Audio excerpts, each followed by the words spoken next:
we find ourselves together at the other side of the river. We have traversed many rivers and roads this week while we were apart from each other, and by God's grace, we are back together again at the other side of the Jabbok River. Jacob has a limp now from wrestling through the night, but he left that wrestle with a blessing. The blessing didn't take his fear away. In fact, it sent him straight into the reason for his fear, with a limp. You see, since they were babies, Jacob and his brother Esau have been at odds with each other. Jacob was born from the womb grabbing Esau's heel, and their parents didn't help them bond as brothers. Esau worked with their father Isaac out in the fields. He was a skillful hunter. Isaac clearly favored Esau. But Jacob was quiet. He worked inside with their mother Rebekah, and Rebekah's favorite was clearly Jacob. When it was time for Isaac to pass down the birthright, traditionally this would go to the eldest son. Isaac asked Esau, make him a meal from fresh game so they could have a feast together one last time and Isaac could bless Esau before he died. But Rebekah was eavesdropping and recruited her baby son to commit a truly terrible con. She offered to cook what Isaac likes to eat, and Jacob could wear his brother's clothes. He could put animal hides on his arms so he would appear hairy like Esau. Jacob should take the food to his father, pretend to be Esau, and take the blessing. Esau comes back from the field with his fresh meal meant to share with his father at the deathbed, only to find that his brother has stolen his blessing. So Esau plans to wait until Isaac dies and then kill Jacob. There's a song by Lauren Spencer Smith that I think captures a bit of what Esau must have been feeling. Small town boy with a big time ego, act so tough and you don't think we know. Stole my heart just to leave me bleeding. Well, the hole in my chest gives me one good reason. 'Cause here comes the end, pretending like you've never sinned. You'll be wishing that you'd made amends. 'Cause my only friend is revenge. If karma don't get you, then I will. Finally gonna show you how I feel. Ruin your life like you did mine. Gonna make everyone hate you. Mama said you're nothing but bad news. And mama don't lie. So I'm out to kill. If karma doesn't get you, don't get you, baby, I will. But Rebekah hears this, and she warns Jacob. That mama only lies to Esau and Isaac. And what a brutal wound to not even be able to trust your mother. So Rebekah tells Jacob, go to her brother Laban's house and lay low until Esau cools off. Rebekah's afraid that if Jacob goes anywhere else, he might marry a Canaanite woman. So she even gets Isaac in on this. She talks about this worry and gets Isaac to echo her advice to go to Laban's so that Jacob would marry one of Laban's daughters. But Laban seems to be a bit like Rebekah, and maybe this tells us something about their parents, because Laban tricks Jacob into marrying Leah after 7 years of work that were meant for Rachel, and then into another 7 years of work to finally get to marry Rachel, whom he loved all along. Another set of siblings set up to be at odds with each other for a lifetime. That's a big theme in Genesis. Cain and Abel at odds for who gave the best sacrifice. Cain kills Abel and must leave. Abraham doesn't believe God's promise to make him an heir, so he forces Hagar to bear him Ishmael. And then when Sarah bears Isaac, we see Isaac and Ishmael pitted against each other. Ishmael will become the patriarch of the Muslim faith, and Isaac a patriarch of the Jewish and Christian faith. And now Isaac's sons, Jacob and Esau, are pitted against each other, tricking each other and tricking their parents, Esau wanting to kill Jacob, and part of us gets it. And now Jacob is going to build a family with his wives Jacob has burned his bridges with Laban, and he's even had to leave Laban's land. He brings his family and his flocks. Last week we looked at him dividing his wealth, sending groups ahead of him, sending even his wives and children ahead of him. And after wrestling all night with a stranger, he's made it to the other side of the river with a limp and a blessing. Jacob now walks toward the brother he's defrauded. The brother I'm sure he thought about every day. The brother he feared was planning to kill him at any moment. But Jacob has decided to stop running. Now he's walking back toward what he broke, back toward the brother that he hurt. And as Esau approaches him, Jacob spreads out his family and then goes in front of them and bows 7 times. He's not hiding behind vulnerable people like he did on the other side of the river. He's making himself vulnerable on purpose. He's putting himself at the risk of the consequences of his own choices. What could he have possibly said to convince Esau he was sorry? Hello, it's me.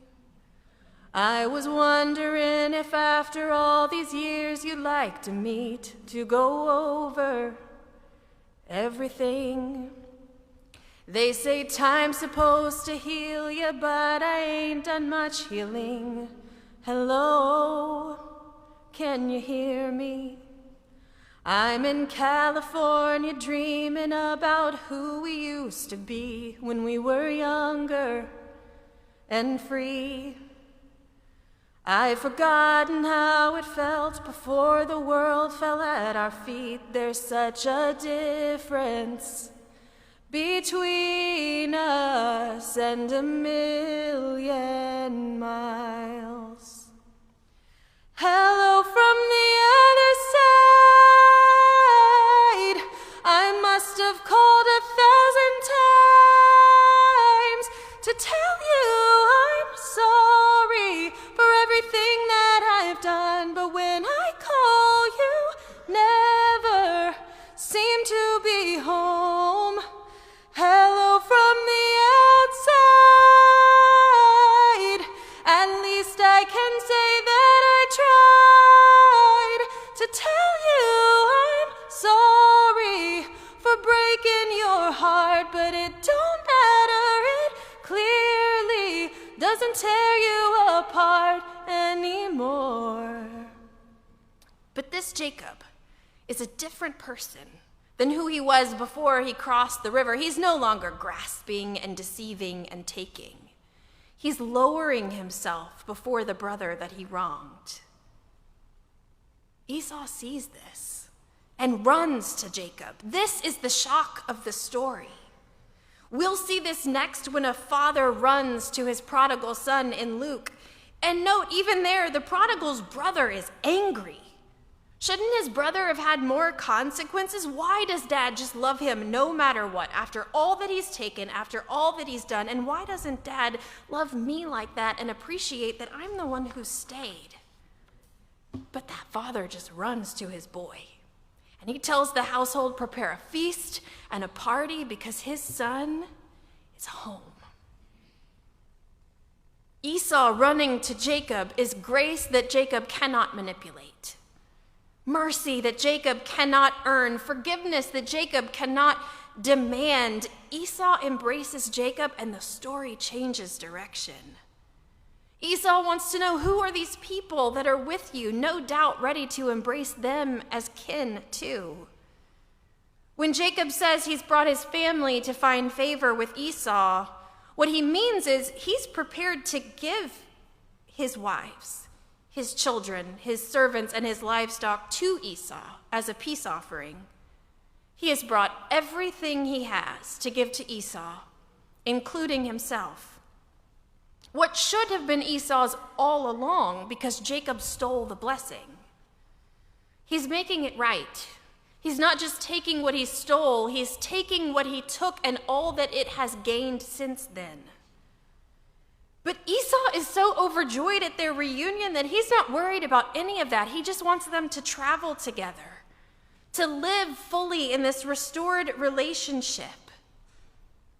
Jacob knows that his animals have already been on such a long journey, and if they go one more river and road together, they're not going to make it. Esau once again has mercy on Jacob and says, "You rest. You follow behind as slowly as you need. I'll be here." That's when Jacob says, "Seeing your face is like seeing the face of God." Jacob is at the most vulnerable he's been in his entire life. And as he is embraced by his brother, he feels the presence of God. When we show each other grace in our relationships, we can reveal the character of God. The way we embrace each other becomes a glimpse into divine mercy. The wounds don't magically disappear, but the future opens. When we reconcile with each other, when we make right how we have wronged each other, we participate in God's redemption story, and we join the chorus of mercy and grace. Genesis 33 mirrors our own stories of brokenness and hope. Many families carry wounds that travel through years, even through generations. You likely know exactly what those are for your family. Those secrets that people carried in silence. Those battles that were never won. Those grudges so thick that they seep into the walls. And so many relationships remain frozen in fear, avoidance, silence. We long for peace, but we don't know how to begin. Let me tell you, you don't need a grand gesture. You don't need a fancy speech. Just pick up the phone. Just pull up to the house. Just knock on the front door. Just show up wherever you are. If they open the door, thanks be to God. All you have to say is, "I'm sorry, I love you." And if they aren't ready, you have still done something holy in the trying. When they are ready, they will know that you are there. Maybe you making that first move will even help thaw the ice. And if it doesn't, if they're never ready, you have taken a step toward truth. You have moved toward healing. I never meant to cause you any sorrow. I never meant to cause you any pain. I only wanted one time to see you laughing. I only want to see you laughing in the purple rain. Purple rain, purple rain. Purple rain, purple rain. Purple rain, purple rain. I only want to see you bathing in the purple rain. This must have been so difficult for Esau. The text doesn't tell us much about his life, what kind of family he built, what kind of business he built, or how he felt about having to do it without his father's blessing. All we know is that he hated his brother so much he wanted to kill him. And now, having heard Jacob is coming, Esau runs to him and embraces him. What a mystery of love Esau shows us. This story challenges us to have courage to walk toward what we broke, not with excuses or bargaining, but with honesty and humility, and to trust in God's mercy. I cannot promise that every Esau you've wronged will run to embrace you. I can't promise they'll be quick to forgive. I can't even promise they'll be ready to forgive at all. But I can promise that every step you take toward truth is holy. And I can tell you that God is the one who closes the distance. God is the one who has always been running to meet you. God is the one who embraces us even before we have finished our apology. God is the one who rewrites our story. God is the one who has been repairing the bridges we've burned, building new pathways, extending olive branches, hoping we would not give up because God was never going to give up on us. Jacob approached Esau with fear, just as we sometimes approach God with fear. We know who we are. We know how we've fallen short. We know the things we did. We know the things we should have done and didn't. We know the things we said, and we know the things we should have said and didn't. Why would God still love us?